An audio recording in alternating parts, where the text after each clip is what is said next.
everybody, it's your main man, Anthony, bro. Let me take my glasses off. I can see well enough to see the brother on the channel today. He's a smooth guy. Let me tell you how smooth he is. I went to church in Selma, Alabama. My man was standing there and he was sitting there, but he was sharp. He was well coordinated and he was directing people where to sit. And he got me a chair and we sat there and I felt the vibe of the church. And because of this gentleman right here, I knew I was in the right place, along with the pastor being one of my fraternity brothers, but that's another story, right? Yeah. But the Lord was there. And I was appreciative of how he accompanied me. And we got to talking. And he tells me a little bit of his story that you are going to hear today. If I didn't say I'm Anthony Brogdon, it's Strong Inspirations, where I give it to you straight, no chaser. I let my guests intoxicate your mind with this Black history and some wellness so that you are well versed in what has gone on in around the world. We are international, my friends, because people watch us all over via their interest in what we do here. And we've had guests on the show from Africa and Canada and Europe and Australia and the Caribbean and so on and so forth. So like I say, hit the subscribe button. It's free. It don't ask no information. It just let me know you like me. Hit the notifications. Hit the like button on this video. You're going to like what this brother's got to tell you. Yeah, he's what they call a foot soldier, my friends. We're going to go into that. Hit the notifications bell so you get a ding, a shock, a smoke signal. Your lights flicker. Your dog gives you a nudge. Something happens to let you know there is new content on Strong Inspirations, and it's happening often. It's good stuff here. Did you see the one I did with the guy who wrote the book on what happened in Highway 80 in Alabama throughout that corridor, which is filled with Black history, up through Selma and Montgomery and all throughout them parts? Watch that video. Did you see the one I did with the guy who's a bishop out of Birmingham, Alabama? And he tells the story of how he helped fight for civil rights in Birmingham. And one night, the KKK came to his house, knocked at the door. Him and his wife were asleep. They woke up with a little fear in their heart. He said that was one of the times he was scared. He prayed and they went away. Watch that video. Did you see the one I did with the guy who talks about A.G. Gaston, the wealthy Black businessman with only no college education, as they say, but became very wealthy in Birmingham era. Did you watch that video? Did you see the one what I did with Josh Gibson's great-great-grandson?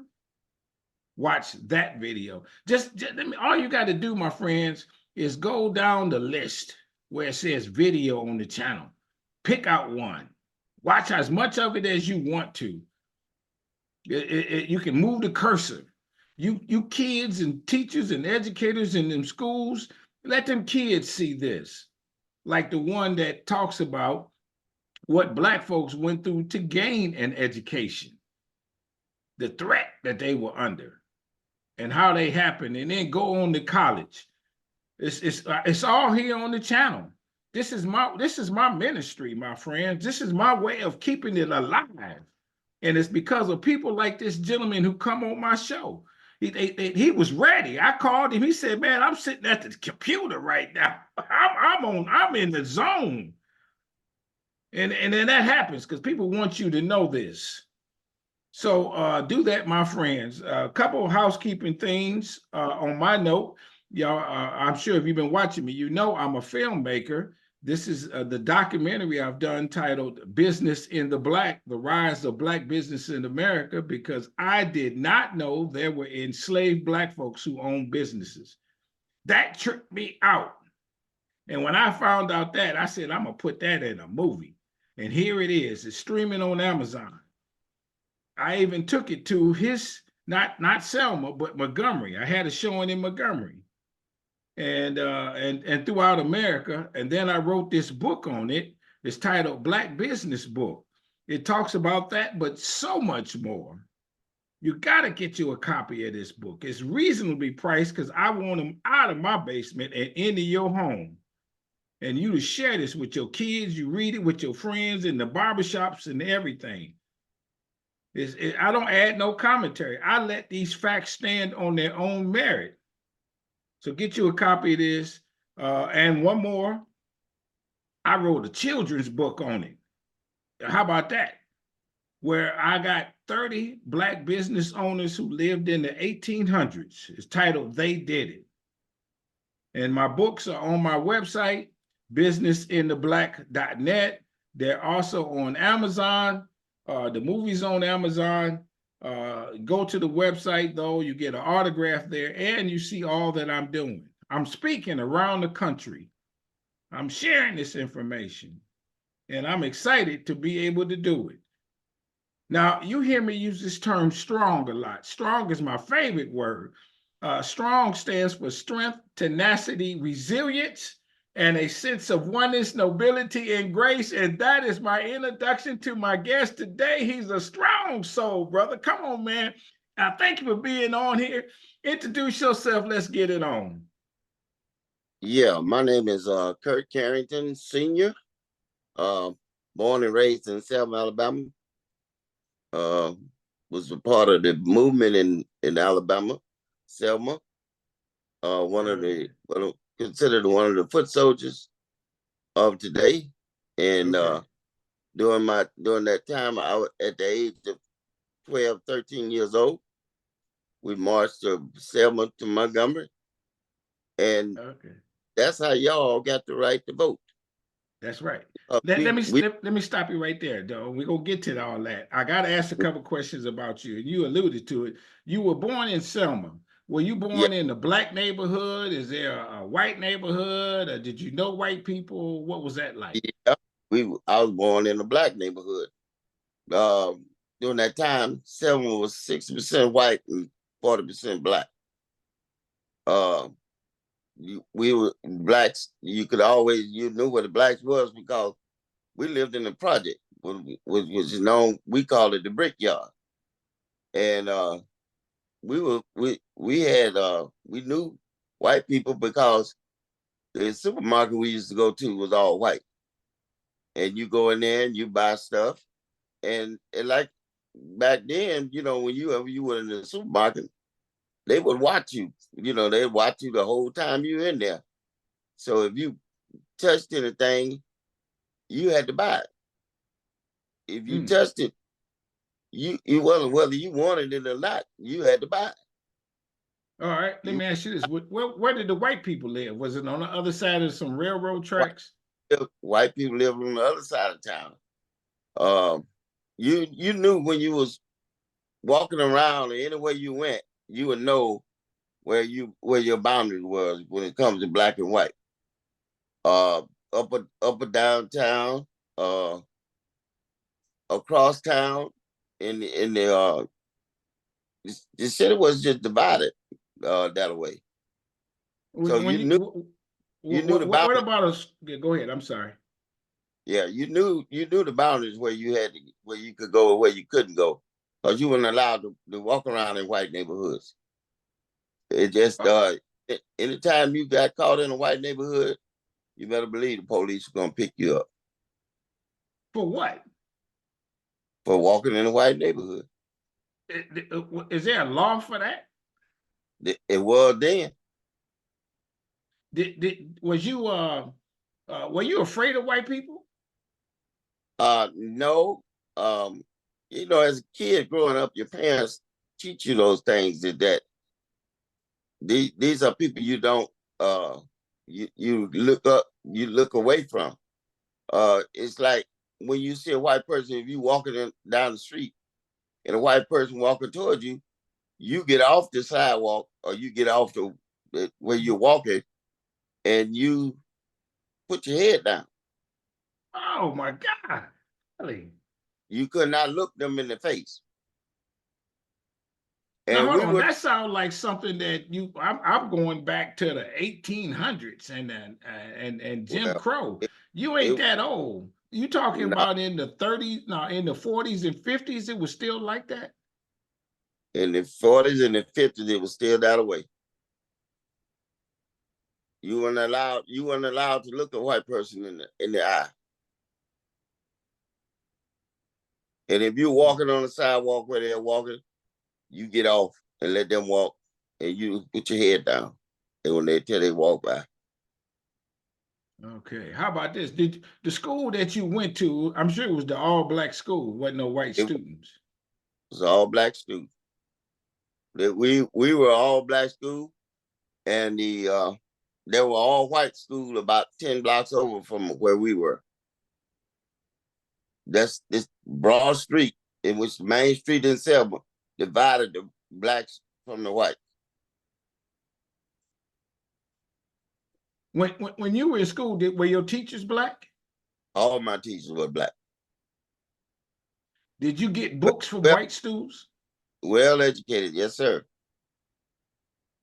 Say that again. Did your books come from the white schools? Yeah, they came from the white schools, but they were used. They were never. I was a senior. Well, I was in the 11th grade when I got my first book that was brand new. All the books we got were used by white kids, and they was all, they wasn't all, how the pages be torn out, Yeah. wrote all over them and said nasty things in them, and you get those books. We didn't get new books until after the movement, and I was in 11th grade when I got my first brand new book that hadn't anybody touched or written it, wrote on, except me. Um. How did your parents get to Selma? Where's the plantation at in your family? My dad was born and raised in Uniontown, Alabama. He moved and he migrated to Selma after he fought in World War II. He fought in World War II, and my mother, her parents were from what they call Burnsville. Um, Burnsville is a small town on the outskirts of Selma of Dallas County, and they came together. Selma, well, like for black folks, well, like when you like now when you go into uh, I'll say like a major city like where you are, Detroit. Right. That's what it was for black folks. See, we still had sharecropping, where folks were still doing sharecropping in Alabama. They worked on a farm, and all the food that they produced and everything, it belonged to the white man, and they would just get a small percentage of that. They were working and doing all the work, but they didn't own the land and they didn't own the property. What did your father do for a living? My father was a shoemaker. He was a professional shoemaker. He worked downtown in a shoe shop called Earl Edwards Shoe Shop. And me and my two older brothers, we all worked alongside him in that shop. It was his store or he or somebody else's? Oh no, he didn't. No, he didn't. Black folks didn't have any businesses in Selma. There was very few, and they were in the neighborhood. So like the little 5 and 10 cent store you could go Yeah. into. Yeah, those type of things. But black folks didn't have no real businesses in Selma. Uh-uh. Do you know where the plantation is in your family, the slavery? No, I don't. We were my ancestors migrated from Virginia. Um, the where in Virginia I don't know. Yeah, so like your grandfather, you never met your grandfather? It'd be my grandfather, and he had four other brothers, and they all came from Uniontown, Alabama, which was about 30 miles outside of Selma. When you were growing up, were you scared every day, wondering, hey, am I gonna do the wrong things? I'm gonna run into the wrong person? No, we weren't. It wasn't like that. I mean, where you knew your parents were teaching you where the boundaries were. You knew to stay in your because we would have people that if they stepped outside of the comfort zone, then they would come up missing. So you knew to stay in your place because if you didn't, you knew the consequence. Your parents would teach us that at an early age. So it wasn't like we, didn't know where we supposed to be. Because if you didn't stay where you supposed to be, they let you know. They put you in your place. So no Uh, afraid. Because even when I was working uptown with my dad, I always went to work with my dad, and I come home with my dad. They all knew him. The police knew him because he did the work on their gun belts and shoes and things like that. So they knew. And then they got to know me because I shined their shoes at a shoe shop. I had my own stand.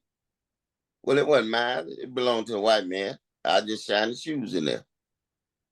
And I did that from the age 13 till I turned 18 and graduated from high school. how about this one? We keep it real on there. Were you called nigger? All the time. Wow. All the time. And my father, he was working in the shop with him. They never called him by his name, George Carrington or Mr. Carrington, nothing like that. They always said, boy, tell that big boy to come back there, come up here and let me tell him what I want him to do for my shoes. And I used to sometimes, at first, I used to thought they was talking about me. But then I realized they wasn't talking about me. They was talking about my dad. How did that make him feel? Well, my dad grew up in that era where they had to look down, not look at white folks, look away from white folks, put the head down. So even though he fought in the war, he still had that mentality of looking away. And I used to watch all of that. And when I was growing up, and we was in when the movement started, I used to say, at first I started where we get, how kids do. When we get out of school, we don't have to go to school. We're not in school that day. But then it dawned on me and it made me realize that what we were marching for and what we were doing was to get my father the respect that he was due. And that motivated me and my brothers to march even more. Um, uh, what was a good day? How did you have fun? We lived in the projects. We had a playground. And we played baseball, football, basketball. So those were fun days. Those were the good days. But anytime the police wanted to ride through there and just come out there and just, say they're looking for such somebody because he may have did something, you go like, well, he looked like the one that did it. So, they grab him and put the handcuffs on him and take him off to jail. And you may not see him no more. So you was just lucky, somewhat. That and I said with the grace of God that took care of us, uh, it was just, you're right. We may be just lucky, Um, I remember one time my older sister was with some friends and they was caught stealing in the store, and my mama had to go get my sister out of jail, and the police had whooped my sister. And she was very light skinned, so you could see all the marks on her body where they had whooped her. And they had told my mama they better not catch her back up there again. And that doing that would give you a sense of fear that these people are really mean. Uh, and that's that's where Bernard Lafayette came to Selma. That he had read that the white people were mean and the black people were scared. And that's what, motivated him to start the movement in Selma. All right, we're gonna go to that, but I want to stay on the sister thing just a tad. Mhm. She steal? She No, might have. she was just happy to be with some girls that did some stealing. And But she but didn't steal. go ahead. But they stole because they wanted something. I was like, I ain't got no ice cream. I ain't got no clothes. Well, I they were in a clothing store.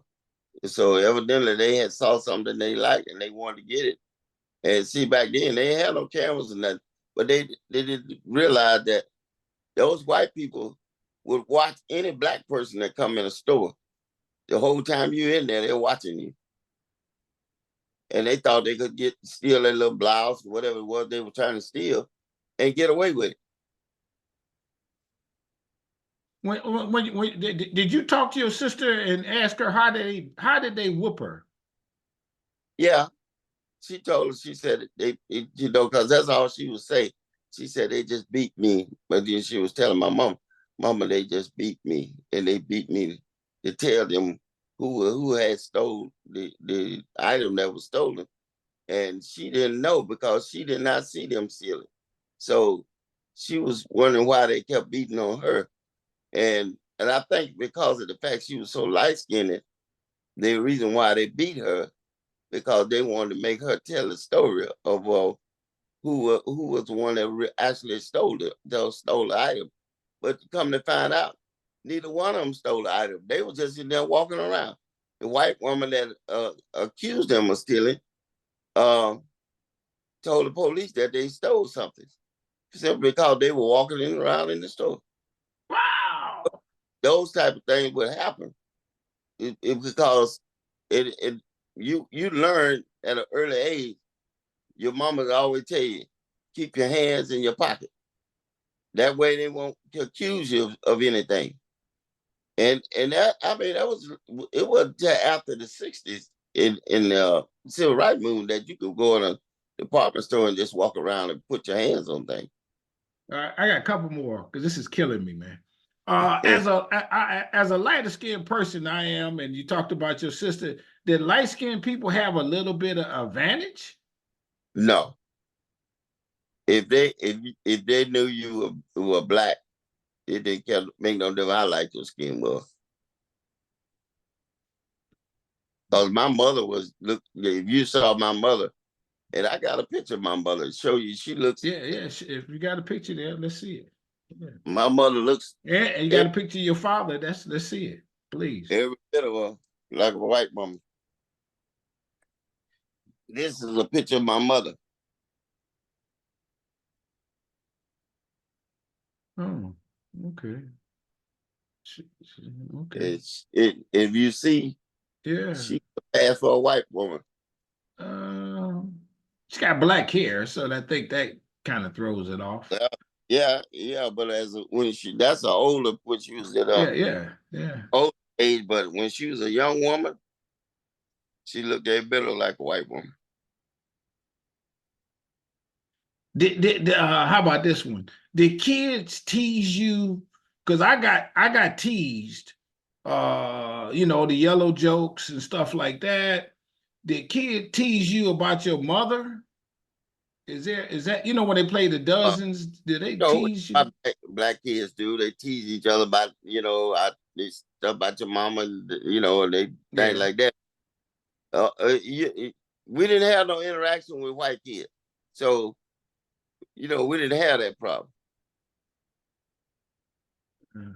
There may So, be kids around there, in Selma that might have had an interaction with some white kids, but if you heard about it, it would scare you because of the fact that we knew what they would do to kids when they interact with white kids. What was there anybody white that kind of came to your rescue, a minister or It some it would politician that was kind of helping fight for your rights and stuff like that? if it would have to be somebody you work for. The white people in Selma didn't have no white so-called white friends. Or I knew my father, Mr. Edwards, used to speak up for my father a lot, when in certain things, uh because he was he worked for him, you know but other than that, no, you didn't have nobody to speak up for you during that time. Just a couple more on this. Okay, so there is. Wow, how about this one? Why did y'all leave? Why didn't y'all come north? uh I really don't know. I I guess my father just, didn't want to leave his parents there in Selma. His grandmother, his mother, and my grandmother was still there in Selma, and he didn't want to leave. My granddaddy, he left and he lived in Michigan. I mean, in Flint, Michigan, Hmm. and he would always come to Selma during the summer months and take us down to my uncle's farm where he was sharecropping, and we would go down there and work on the farm with my uncle. Um, so you mentioned some guy earlier who came down there to help start. What's his name again? Bernard Lafayette. Now what's his story? Bernard Lafayette Who is was he and stuff like that? Yeah. Bernard Lafayette was one of the Freedom Riders. He was on the buses with the Freedom Riders. He was 22 years old. He came to Selma, and he had he did his research before he came to Selma, and he got the assignment to come to Selma. But and they told him that he didn't want to come to Selma because the black people were afraid and the white people were too mean. But he took the assignment anyway. And once he did that, he he didn't come directly to the high school. He would met some guys from the high school. They were juniors and seniors, and he started training them how to be leaders and teaching them how to be nonviolent. Once he trained them, and then they in turn came to the school and started training us how to be nonviolent, how to be uh, you know, uh, marching and doing stuff like that. Um, and that was part of the training. Let me But stop you there. Well, but okay. Let me stop you there. This is when 19 what? 1963. All Bernard right. came 62, and he was part of SNITS, Student Nonviolent Coordinating Committee. When you He was say, part oh, of go ahead. them. Okay. When you say training, what is it? He trains you what? Just to take a hit and don't say nothing? Yeah. What's the training? The training was to teach you not to hit back if they hit you or they spit in your face or they throw water, hot stuff on you. Anything that the police would do, he trained us how to do that and how to humble ourselves, not to be violent, because the violence was all our marches were non-violent marches, and we were trained that way to not to retaliate when the police engaged us, and that was part of the training. And believe me, a lot of students could not pass that nonviolent training. It matter of fact, one of my brothers, he could not pass the training, but they had other things they would have them do in the marches, because if we had been violent with the police when they were violent with us, then I wouldn't be sitting here talking to you today.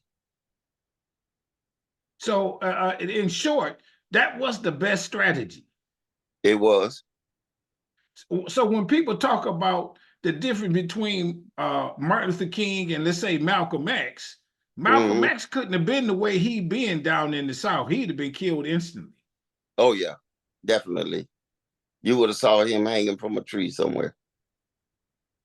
They Did were you not ever allowed. see a lynching? Oh yeah, they were still lynching black people in the South in the 50s and the 60s. Oh my God. Did you That's ever why see one? that's why so many black people fled to the North, because they were afraid if they, and you have to think about it, man. The South was still the South after the wars, after the Civil War. It was still the South.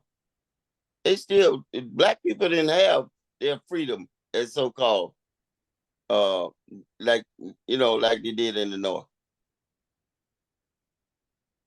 Okay, so now let's go to he's training y'all, and what after that? What's the first move? We would they would have meetings where they would strategize on how we were gonna march, where we were gonna march to. And in the same time, they had marches going on in Marion, Alabama, which is outskirts of Dallas County, and Yeah. Selma, and other places. So we would always be, there. All our marches were planned marches. We didn't just get out the streets and march like they do now. They just get out there and march and holding up signs and all that kind of stuff. We didn't do that.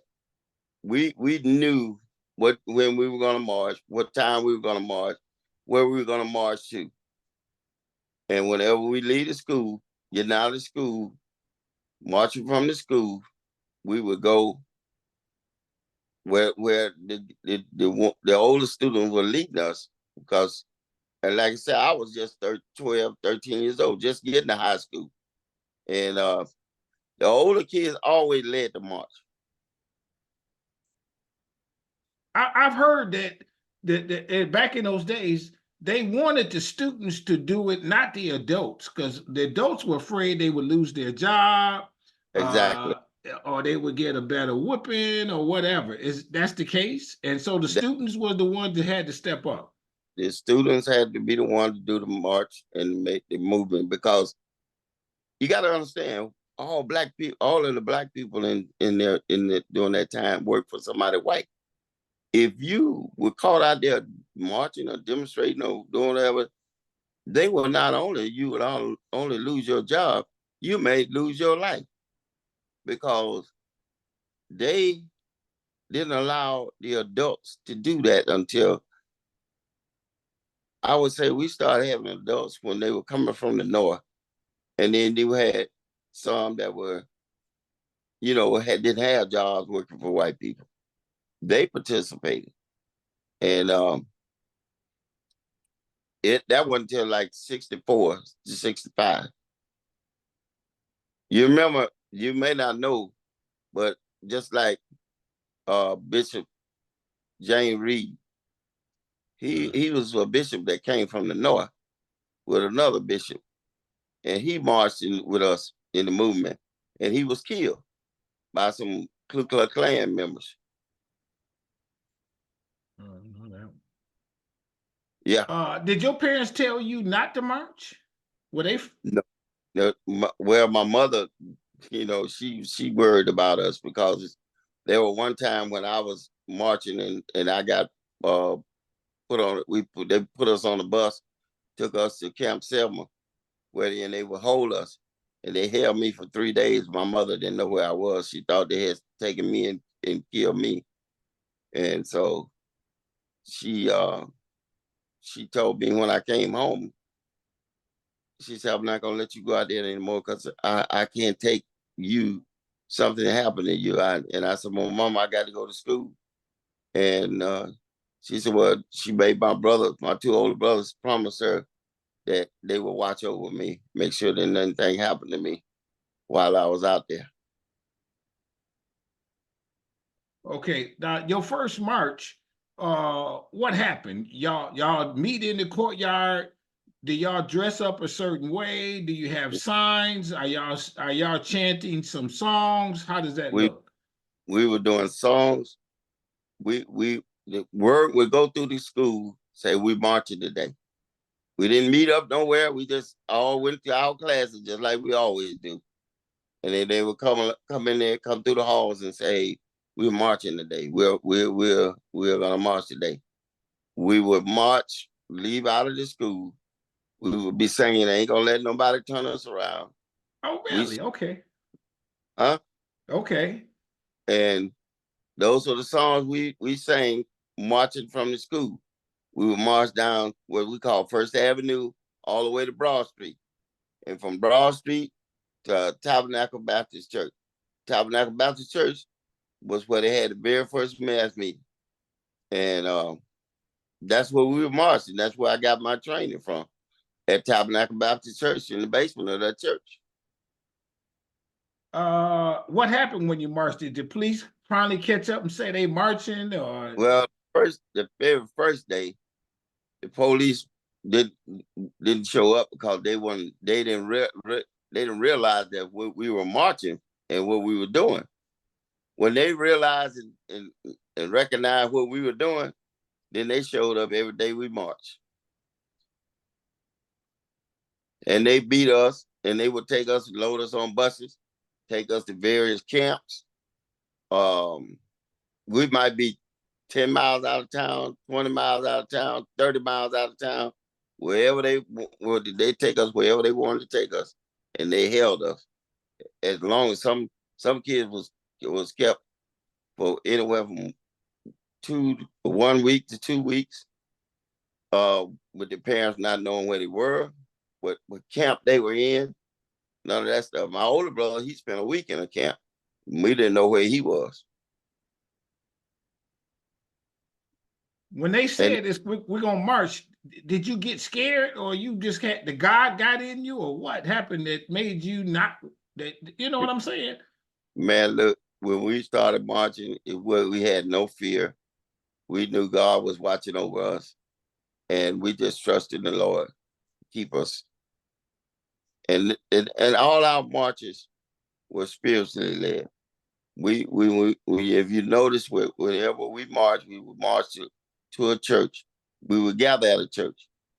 We marched to Tabernacle Baptist Church for numerous times, and then we left Tabernacle. We went to First Baptist Church. The same thing there.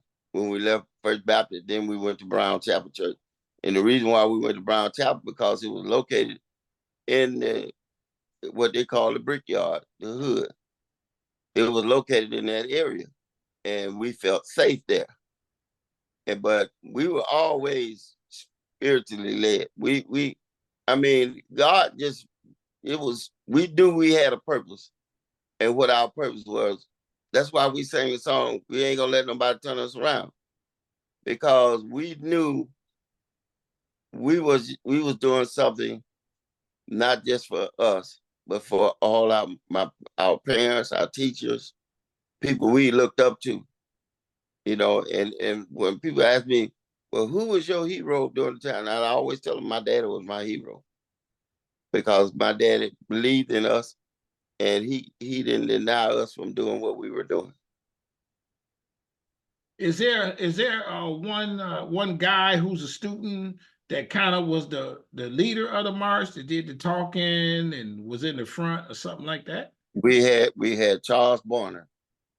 Charles Bonner got a book he wrote about the movement. We had Charles Malden. He was one of the juniors during that time. He was a junior. Um, we also had some women. There were some young girls that led marches. Evelyn Mann, Reverend Evelyn Mann, she's in New York right now. Betty Fikes, a recording artist, she's sang. Viola Jones. Those girls were leaders. They were trained just like Bonner and Malden and all the other guys that were lead the movement. And these young girls, I tell you, they was some real troopers. They were some real troopers. I got you.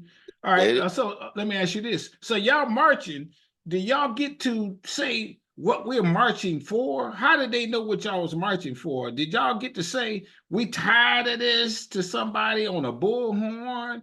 We don't want this. You know what I'm saying? When do y'all we start to have air your grievance? we didn't have no bullhorn, or we let them know we wanted our freedom. We wanted the right to be equal to the white people, and we would let them know that because we would tell them that we wanted the justice, we wanted the freedom and the right to vote. So those are the things we would express when they would confront us, and they would always, white people, they like, well, you ain't gonna get no freedom. All the freedom you're gonna get is in a grave. So hey, well, if that's the case, then I'm gonna be free. Wow. Did you ever know any of the white people that felt that way? Because you had to see them. No, I don't. I to this day, I could not tell you not one white person that I could say was in that during that time. And people ask that question: did the police come and apologize? But now there is a young man. His father was one of the police that beat us, and he came and apologized for that for his father. He said he grew up uh, president. His parents teaching them to be president and all. And when he went off to school and he learned better, he came back to Selma. He's in Selma right now, and he's doing all he can do to help revitalize and help. Matter of fact, he's one of the guys that is they're gonna light up the bridge in Selma. He's on that committee to help against prejudice and you know and now they know better. Right. So he did apologize. I got a chance to talk to him. Yeah. His name is Mark. Me and him sit down and talk. He was a nice guy, real nice guy. He would always say that. He said, "Man, I'm so sorry." So I said, "I can't blame you for what your father did." Yeah, yeah. Do You you know, hate white people? no, I don't. No, I don't. I know they're just like me. And I probably, it was now that I know better and I've learned better, and I have, you know that there are people just like us. And prejudice is not something that you just automatically become prejudice. That's something you grow. Somebody had to teach you, just like they teach you everything else. They teach you how to be prejudiced, and those kids weren't responsible for what their parents taught them. They had to go along just like I had to go along. Oh So man. no, I don't hate white. I don't hate white people. I have a matter of fact. I got a white friend. I call him my brother. He lives in Minnesota, and we're as close. He come to Selma twice a year when doing tours, and I'll be right there with him. Wow. Okay, let's go into this. So y'all doing the marching. What led up to the march across the bridge? A young man by the name of Jimmy Lee Jackson was defending his mother and his granddaddy down in Marion. He was shot by a state trooper. They brought him to Selma. The Good Okay, Samaritan hold on. Hospital. Let me stop you there. This is when? This was in 1964. 64. Okay. Yeah. Is it Doing it, summer, winter, or what? What do you it, it think? was it was like in the fall of the year. Okay. Okay. And he was shot. They brought him to Selma. He was at Good Samaritan Hospital. When he was up there, at that time, this was an all black hospital. Is where none but black folks go. The doctors up there had gotten the bullet out and he was starting to get better. A white doctor came in and said, "I'm taking over his case. I need to take him back to surgery." They took Jimmy Lee Jackson back to surgery and he died in surgery. And we say to this day, the reason why that happened was they didn't want Jimmy Lee to identify the state trooper that shot him. Well, after that, we had a memorial. And the leaders, Bernard Lafayette and all the other leaders got together and said, let's take his body to the Capitol and put him on the steps of the Capitol. Okay. That's how the March to Montgomery came about. Because Montgomery is the capital. Montgomery was the capital. Right. Mm-hmm. So that's how that got started. But it wasn't really, at that point, it wasn't for voting rights. No, it was for human rights. And the reason why I got to be a voting right thing, we had a Mr. and Mrs. Boynton. I mean, they were in Selma trying to teach people how to register, how to vote, to be registered voters. Mr. Boynton, he died. So we had a mass meeting at the church that it was actually a memorial for him. We had to they told the police that we was having a memorial. We were not having a meeting, but we had a mass meeting and a memorial for Mr. Boynton. Mr. Boynton was a voting right advocate. So he had to, that's how the voting right came about. And when that was part of the march that started the movement as far as the voting rights came about. So Dr. King didn't come to Selma until 1965.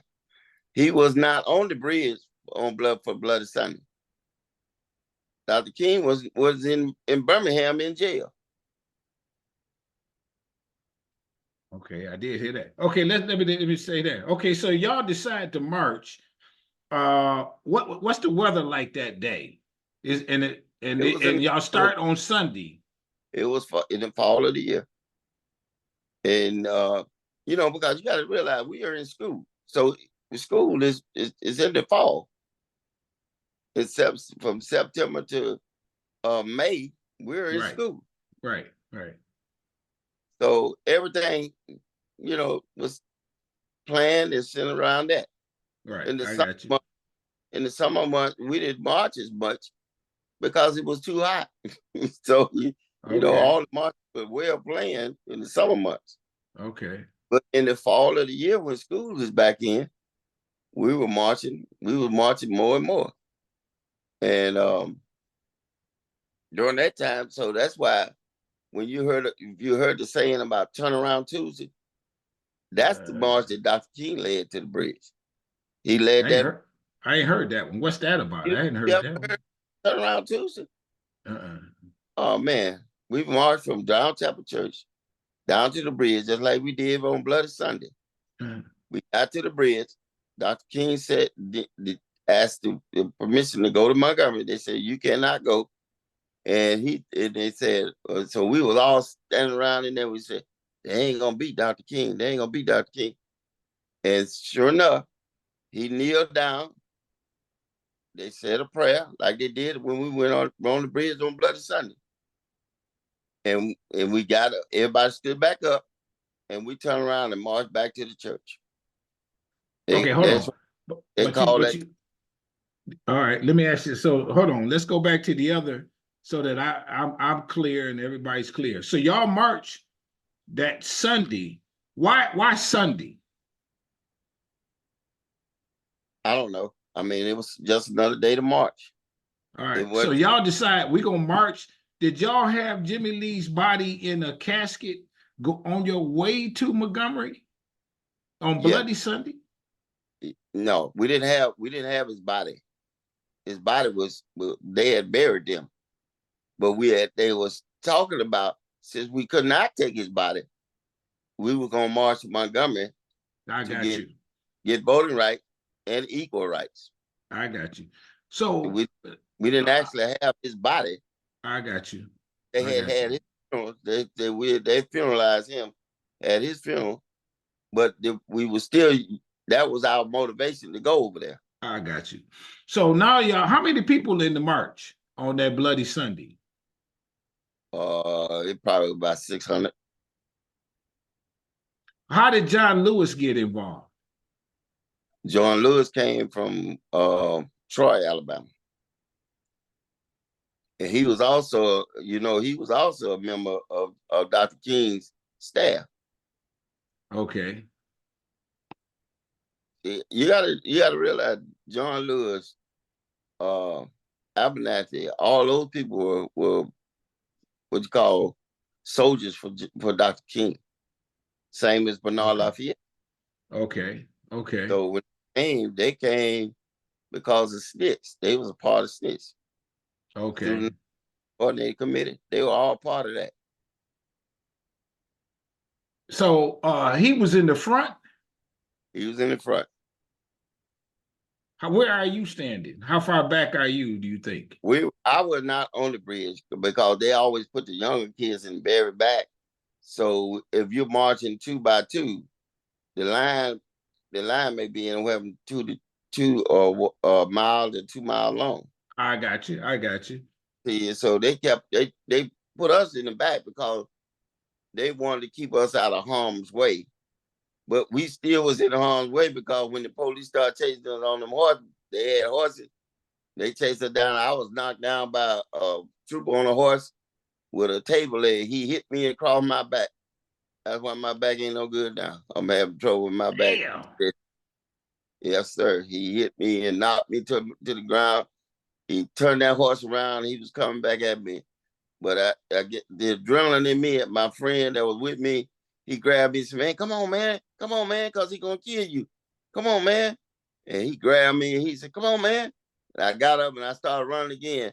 And the whole time my back I had a cut across my back. I was bleeding. And I was like, oh, man. When I got home, my mama, I told mama I'm bleeding. I think he done shot me. She said, no, you ain't shot, son. You ain't shot. It's just a scrape. And hey, Yeah. man, when you're here, Yeah. All right, let me go back over this. So the march starts. Yeah. They get across the bridge all the way to the line that is Montgomery. How far do they get before the stuff happens? We got as far as the foot of the bridge. When Bloody Sunday happened. In Montgomery. No, in Selma. We never did make it to Montgomery. Oh, really? I thought they made it over the tip of the bridge. We didn't go to Montgomery until after the president declared martial law and brought the National Guard in. The National Guard protected us all the way from Selma to Montgomery. All right, we're gonna get to that because I know the story. I got talked about it. So y'all at the foot of Selma, and that's when the state troopers are standing there on their horses and stuff like that. Yep. Not only state troopers. You got to remember, Jim Clark was the sheriff in Selma. He was given a permission by the governor to stop us in any means necessary from marching. He took us. He deputized young men from 18 and up to be deputies, and those men were the ones that beat us and attacked us, and we were marching. They weren't really law officers. They were somebody they just deputized. Wow. You was a young man, a white young man at 18 years old. You could carry a gun, and they put a badge on you till you go out there and beat you some niggas. All right, hold on. Are we getting there? So y'all line up. Yeah. And then somebody on the white side says, okay, that's enough, get him. Get him. That's right. Jim Clark tell him, turn them around. And they turn us around. Now, and that's when John Lewis and everybody get hit and stuff like that. Did they kill anybody that day? No, not to my knowledge, they didn't kill anybody. Everybody was just tear gas. If you know anything about tear gas, tear gas and just beating real bad. Some people how did the guy get to you? You started running. You in the back of the thing. He's on a horse and he He see on. you running. He starts chasing you. That's right. He on a horse. You ever try to outrun a horse? You Yeah. can't outrun a horse. Hey, he saw me, and I had a good friend of mine. Me and him, we lived in the project. We were growing up. We grew up together. We was one of my classmates, and me and him. His name was Lester Hardy. I told Lester, I said, and we was marching along and we was singing and talking, and everything was nice until we got to the bridge. And when we got to the bridge, and we could see the line stop, and then we could hear someone say, "Kneel down, we're gonna pray." And so everybody kneel down. And when they kneel down, we could see the smoke on the bridge and see all the. We thought they were shooting everybody on the bridge. We were like, oh man, they're killing them. They're killing them on the bridge. We gotta go. And then somebody ran by and said, "Run, run! They beating us. They gonna kill you." So we took off running. By that time, the men on the horses was started chasing everybody, and they just whoever they see, they just get after them. So you're not you like you say, you could have been about at least 5-6 blocks away from the bridge or more. It was half a mile away from that bridge. I mean, we was half a mile away from the church. Yeah, I was about 2 blocks away from the bridge. Wow.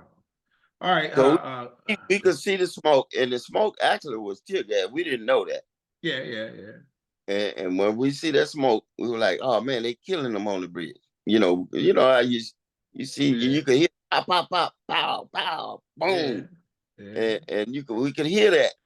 So we thought they were shooting everybody on the bridge. You said he hit you with a what? We had a tape, factory in Selma called, which they manufactured tables, and he was a table leg, and the leg would make tables with, and it's longer than a billy club. So when he swung that table leg and hit me across my back, I went to the ground. And he's on a horse. He on a horse. Hmm. How did that day end? From what you can remember or heard. And a lot of people with cracked skulls and really a lot of people really badly injured. The ones that had to go to the hospital, they took them to the hospital, and the ones that they could take care of right there at the church, they did that. The main thing was get that tear gas off of you because it would burn your eyes, take your breath away, and so we had to use milk to get that tear gas off of you. What happened the next day? The next day, they had nothing but meetings. We all sat around the church, singing, just fellowshipping with one another, and they talked. Their strategy was we was waiting on Dr. King. So Dr. King came that Monday, and we sat around the church, waiting on them. They strategizing and planning the next march. And then that Tuesday, they said we were going to march. So we started lining up again like we always do. And that's Turnaround Tuesday. That's Turnaround Tuesday. Dr. King led that march. Well, we were so happy. We were so happy because we went to that bridge and we didn't get beat.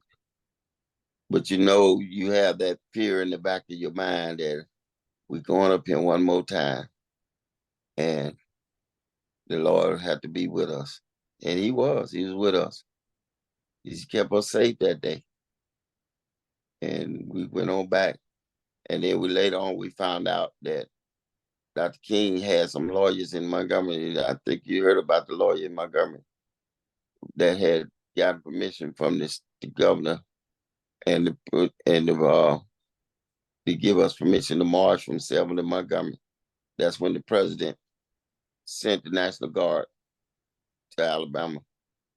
to protect us all the way. And those same state troopers that beat us on that bridge had to protect us all the way to Montgomery. Mm.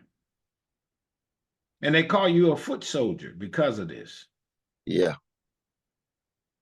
And me and all the other students that was at R.B. Hudson High School during that time. That's the name. I'm not sure who came up with that name for us, but when it did come about, it stuck because we were like soldiers. We had to go through the battle, fight, and we didn't have nothing to fight with other than the grace of God. That's all we had. Has did you see any change in conditions thereafter? I know up to the years, but you know, did that change anything around there? It wasn't right away, but we could see the change because once I became a junior in high school, I could see. The difference was when I got, like I said, we got new books for the first time. We were able to go in them places instead of standing on the outside. Like when you go to a restaurant, we already drive through was already for black people. We had walkthrough where you walk up to the window of a say a restaurant. You have to stand outside and get your food. We couldn't go inside and sit down inside of a restaurant like you do now. So those was the type of things we had to deal with. But all that changed after the movement. And we could go in and sit down. You can still see the prejudice in them because when you order your food, it take your food forever to come. You might sit there for an hour before you get waited on. Yeah. That kind of stuff, man. But and then too, I used to always say, man, I'm not going inside and then let the folks give me no food. Because they might put some anything in my food. I'm gonna go to the outside like I've been going and get my food and take a chance on them not poisoning me or spitting in my, we had jokers do some, hey man, they don't tell her how they will fix your food. So I wasn't a big fast food person anyway, because my mama cooked every day. So, we didn't have to worry about that. Only time I worried about that when I was downtown working with my dad. And I would always go to the window and say, Mr. Edwards, Mr. Earl Edwards. See, they knew who he was because he was a white man. Sent me to pick up some food. So, I didn't worry about my food being messed with as long as I used his name. I got you. Yeah. So those type of things. But yeah, things gradually changed after 65 and the Voting Rights Act was signed. But it was a gradual change. It wasn't no just instant change, you know. And it took me leaving home, going away to school, and coming back that I got where I started trusting white people and realized that I was not. I didn't have to put my head down when I'm talking to them. I could look them in the face and talk to them like I was a young man. When you say go to school, you went to college? Yes, I went to college. I had an opportunity to go to school in New Orleans at Spencer Business College, and got my degree in management, and went off to Chicago, worked for Sears. Wow. Yep. That during that time, them kind of doors weren't open to us. You got to think about, man, in the 60s, we couldn't go to these universities and places like that. You had to go to a black university if you was going to school. You couldn't, wasn't no going to Alabama and Auburn and in other schools like these major white colleges Right. around the world. You just couldn't do it. But after the movement, after the Voting Rights Act passed, a lot of doors open for a lot of us. And I have to admit that my class, all of my classmates got the opportunity to go to different universities and places they never would have gotten to go to. So that was a blessing within itself. But my biggest blessing came when my father, he was able to see Barack Obama elected for president. My father sit up in watching the TV and cried. That's the first time I ever seen my father cry. Tears rolled down his eyes. I mean, I've never seen my daddy cry like that. Mm. I knew then that what we did in the 60s was most gratifying and well worth it because he got the opportunity. He told me that I never thought I'd live to see the day that a black man was elected president. And I knew what that meant to him. And I realized what it meant to me.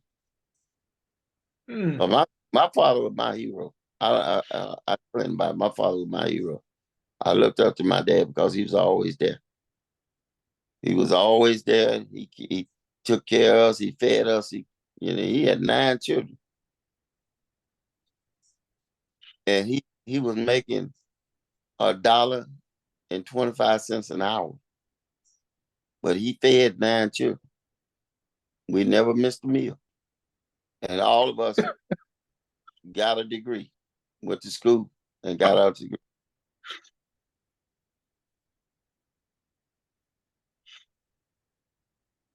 My 2 older brothers, they are dead now, but I carry them with me every time I go.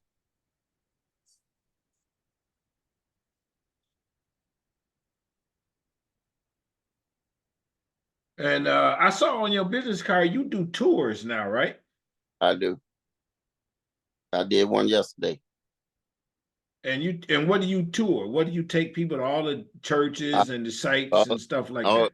all the historic sites in Selma, like Brown Chapel Church, First Baptist, Tabernacle, R.B. Hudson High School. And I also take them to Live Oak Cemetery because out there, they have a Confederate monument for the Confederate soldiers that and it's an all white cemetery. And there are no black people buried in that cemetery. But I take them there so they could see that even in death, we were always separated from the white folks.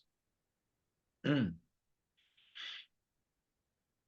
Because if you walk up on a tombstone in a graveyard, you don't know who buried in that graveyard other than what the tombstone say on it, the name that's on it. You don't know whether they're white or black. But we do know all those white people. That cemetery was built and made for white people in the heart of the city.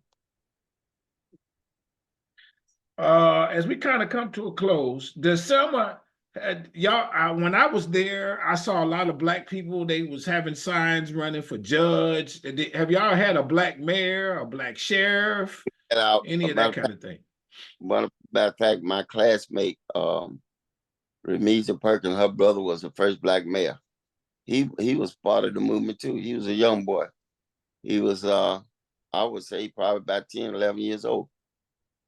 But he was the very first black mayor to be elected in the Selma. And we have our city council is black, is majority black now. It used to be all white. We have black police, which we didn't have back then. We didn't have black police. If you saw black police, it probably was on TV. It wasn't just in your neighborhood, in your city. Mm-hmm. And that's why I tell people, the struggle and the fight that we went through and what we had to go through to open the doors, that a lot of doors that wasn't there. And our Black people don't understand that. They don't realize the sacrifice that other people made for you to be the way you are today. So don't just waste it away. And by doing, even the Black police, when they go, if they need to understand, before you could put that badge on you, somebody had to sacrifice something in order for you to get that badge. So why are you out there beating up your people and treating your people like they're nothing? You're doing the very thing that we was fighting against, trying to fight against, to stop the beating and the killing. And our young Black boys now and young Black men are killing each other in the streets. Like they in the wild, wild west. Y'all, these young people don't understand. That's why they need to know their history. We need to teach our children what sacrifices were made in order for them to get to where they are today. And they got the opportunity to go to these elite schools and learn and do better and live better. But if you don't go out, if you don't go vote and voice your opinion, you just hurting your own people. You're hurting your people and keeping the things from the money from coming in and making your neighborhood better and making your lives better.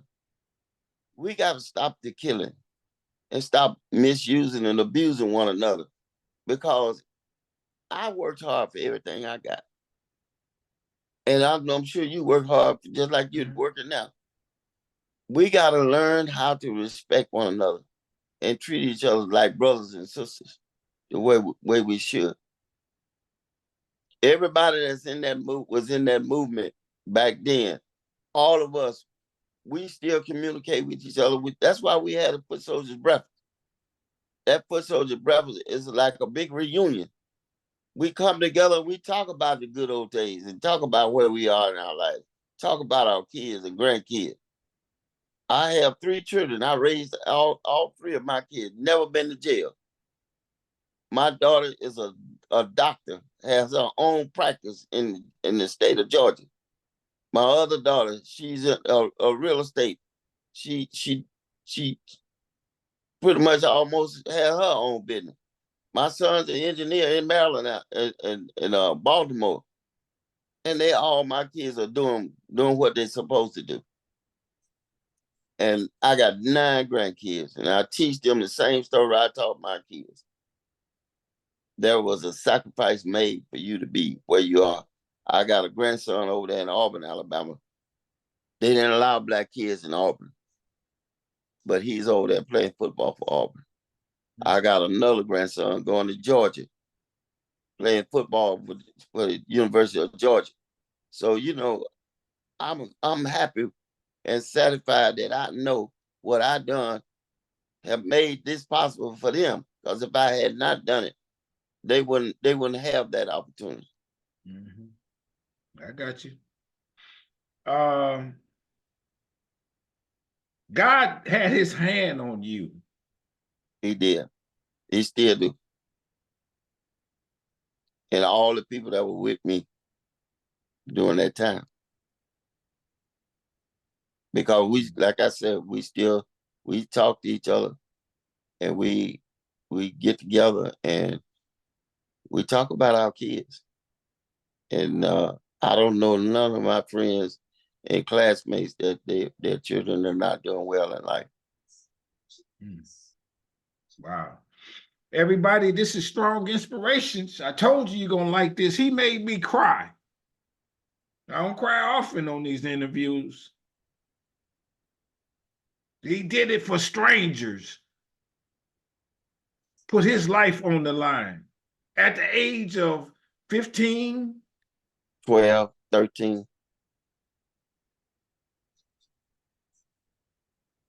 Divine intervention. Hit the like button on this video. There is no love button. tell somebody about strong inspirations. This is what we do. I was blessed to meet this man. He worked at the door when I walked in that church, and I felt his presence. We shook hands. Well, we didn't shake hands, we bumped hands. I'm But still let me serving. tell you something. I thought that moment that I touched an angel, an icon, I knew I did. I stared at him when he sat there. He ain't see me, but I stared at him. I felt something with this man and all them other people. Go down to that march. It's every the first weekend in March. Yeah. There's a whole bunch of activities where they talk about things, voting rights and otherwise. State of Voting America's rights, dignitaries come through. civil, Go ahead, go ahead. voting rights, civil rights, human rights. Yeah, All those was instilled in us. yeah, And we share that. Once you come to Selma, you'll get that. And anytime you come to Selma, you don't just have to come during the Jubilee. that's right. Anytime you come to Selma, just call, and I'm still a servant of the Lord. I'm there. I'm here to teach you what it means to be a human being and not just take life for granted. Because we are here to serve the Lord and do his bidding, and that's what I do. I had a heart attack just a year ago, and the Lord kept me. He said, "I ain't through with you yet," and I'm here now because I got an opportunity to meet you, and I'm happy that I got a chance to meet you, and I'm happy to be on your show, and be happy to come at any time. Well, do you have a website for people to follow you, something like that? I'm not that kind of person. I have Okay. an email address. You can email me, and I will, you know, I Yeah, will okay. All right. I'm gonna put all that in the description, everybody. Go down to Selma and touch this angel, this icon. Thank you so very much for coming on the show.